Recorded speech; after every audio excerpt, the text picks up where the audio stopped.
నెల్లూరు నగరంలో ధర్మరాజు స్వామి దేవస్థానాన్ని మంత్రులు ఆనం రామనారాయణ రెడ్డి నారాయణ పరిశీలించారు. ఆలయ జీర్ణోద్ధరణ కార్యక్రమాలను త్వరలోనే చేపడతామని తెలిపారు. పురాతనమైన ఆలయంలో వసతులు లేవని, కొన్ని భాగాలు దెబ్బతిన్నాయని అన్నారు. దీంతో ఆలయ పునర్నిర్మాణానికి శ్రీకారం చుట్టామని వారు చెప్పారు.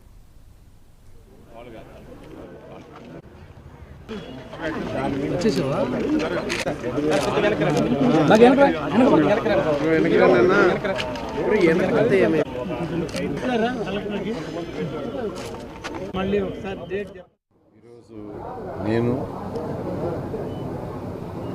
మన ఎండోమెంట్స్ మంత్రి గౌరవులైన రామనారాయణ రెడ్డి గారు మేమిద్దరం ఈరోజు యాక్చువల్గా అటు ధర్మరాజు స్వామి టెంపుల్, అదేవిధంగా శ్రీ మల్లేశ్వర స్వామి వారి టెంపుల్, ఈ రెండింటిని విజిట్ చేయడం జరిగింది.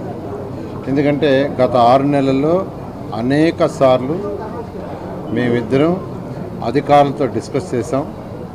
నెల్లూరులో ఉన్న టెంపుల్స్ అన్నింటినీ ఏ విధంగా పునర్నిర్మించాలి. టెంపుల్స్ అలాగే ఉంటాయి, వాటికి సంబంధించిన వసతులు కానీ, ఇదేది ఇక్కడ వర్షం పడితే నీళ్లు గుడి లోపలికి వస్తాయంటే దానికి కొంత పైకి లేపడం జరిగింది. దానివల్ల మళ్ళీ కొన్ని ఇబ్బందులు వచ్చినాయి. అలాంటివి ఇబ్బందులు రాకుండా అయితే టెంపుల్స్ చేసేటప్పుడు ఖచ్చితంగా ఏదైనా అగమ పండితులు, అదేవిధంగా సప్తతులు, వీళ్ళందరి యొక్క సూచన మేరకు చేయాలి. ఇది వెంటనే గబగబా చేసేది కాదు. అందువల్ల ఈరోజు ఈ 2 విజిట్ చేసాం. వాళ్ళని అధికారులకు కన్సల్ట్ చేసి వాళ్ళ యొక్క సలహాలు తీసుకొని ఈ రెండింటికి ఎస్టిమేషన్ చేస్తే వాటిని వీలైన తొందరలో మొదలు పెట్టిస్తామని మన యొక్క గౌరవనీయ మంత్రివర్యులు ఆనం రామనాయుడు గారు చెప్పారు.